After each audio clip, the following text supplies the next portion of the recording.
Pemirsa di rumah, jumpa lagi dengan saya, Dr. Anda Celis Lindriati SHMH, yang berkantor hukum di Cipta Lovum, beralamat di Jalan Sitosomo PTK 2, Kavling 370, Surabaya, Jawa Timur, Indonesia. Pemirsa di rumah, jumpa dengan saya. Kita akan bahas dengan syarat sahnya perjanjian asuransi.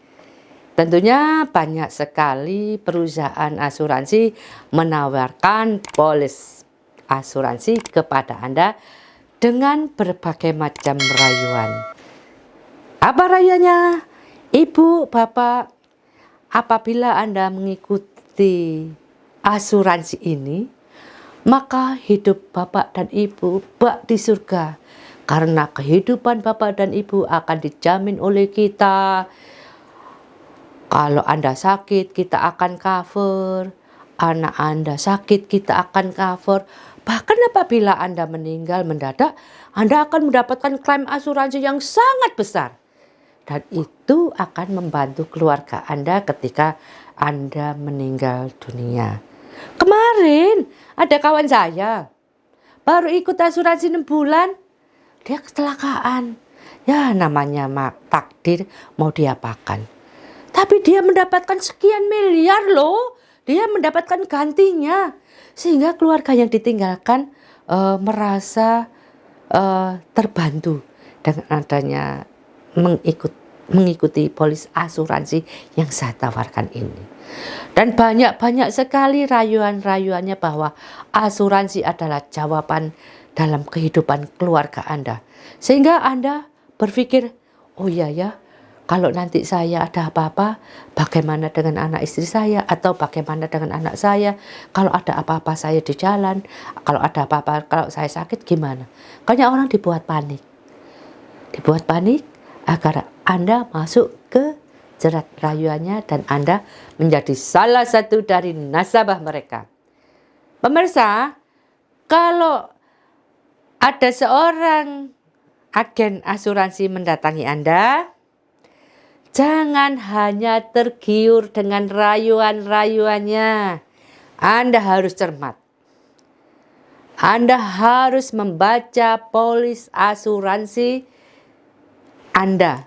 Anda harus membaca poin-poin bentuk syarat sahnya sebuah asuransi, perjanjian asuransi. Apa itu? Anda harus membaca satu, tenggang waktu polis. Anda harus tahu masa berlakunya pertanggungan jawab. Banyak ini tidak dibicarakan. Setelah Anda ikut, Anda menjadi kecewa. Kenapa? Oh, ini tidak dibayar karena sakit yang kita yang diklaim hanya sakit ini, sehingga Anda menjadi kecewa. Nah, itu Anda harus baca betul. Anda harus tanyakan betul sama ini marketingnya ini, agennya ini. Apakah masa berlakunya pertanggungan ini batal apabila tidak termasuk dalam coverannya? Itu Anda harus tanya ya. Kemudian bagaimana cara membayar preminya? Apakah Anda pergi ke kantornya, ataukah Anda harus pergi ke bank membayarnya, atau menggunakan mobil banking? Sekarang kan zamannya kan zaman modern, bisa membayar dengan cara yang bermacam-macam. Anda harus tanyakan itu, karena kalau Anda salah, maka pembayaran Anda tidak diakui.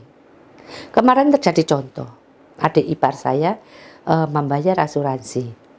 Biasanya pihak bank pihak asuransi mendebet bank yang sudah disiapkan dana itu dengan sendirinya, sehingga kalau adik saya lupa atau dia sibuk dalam pekerjaannya, pihak asuransi bisa mendebet langsung. Tapi ketika adik saya melihat, loh, uang saya kok tidak didebet, dia bertanya ke pihak asuransi. Pihak asuransi mengatakan, Ibu, Anda sudah terlambat, jadi Anda sudah kehilangan hak Anda. Kan kesepakatannya kan didebet oleh perusahaan bank, asuransi. Ternyata perusahaan asuransinya tidak mau mendebet. Nah, Makanya itu pemirsa, kalau sudah terjadi demikian, ini bukan kesalahan Anda. Oleh karena itu tanyakan baik-baik bagaimana cara pembayarannya. Jangan sampai uang Anda yang sudah masuk di asuransi tersebut hilang percuma hanya gara-gara Anda dianggap one prestasi. Tidak memenuhi kewajiban Anda tepat dengan waktunya. Kemudian tanyakan dengan jelas berapa harga premi yang harus dibayar. Dalam bentuk rupiah kah? Berapa jumlahnya? Dalam bentuk mata uang asing kah? Berapa jumlahnya? Anda harus menanyakan itu secara jeli. Apabila Anda tidak menanyakan, dia hanya mengatakan bahwa ini murah loh, hanya sekian. Ternyata asuransi itu harus dibayar per 6 bulan kah? Atau per setahun sehingga Anda tidak bisa membayar. Jadi Anda harus tahu ya besaran harga premi yang harus dibayarkan. Dan uang yang akan Anda bayarkan itu termasuk dengan rupiahnya atau kursnya. Sehingga apabila nanti terjadi fluktuasi uang, Anda bisa tetap mendapatkan hak Anda. Jadi itu penting. Kemudian kebijaksanaan perusahaan asuransi terkait keterlambatan premi yang telah disepakati. Anda harus tanya, saya ini kan juga manusia, saya banyak kesibukan, mungkin saya lupa membayar 1 atau 2 hari. Apakah dari pihak asuransi menghubungi saya apabila saya kelupaan? Tanyakan itu. Jangan sampai perusahaan asuransi tidak menghubungi Anda, tiba-tiba Anda mendapat surat cinta bahwa Anda sudah gagal membayar asuransi tepat waktu dan Anda harus berhenti di situ dan tidak boleh memanfaatkan asuransi Anda lagi. Nah itu kan sangat merugikan Anda. Jadi tolong ya para pemirsa.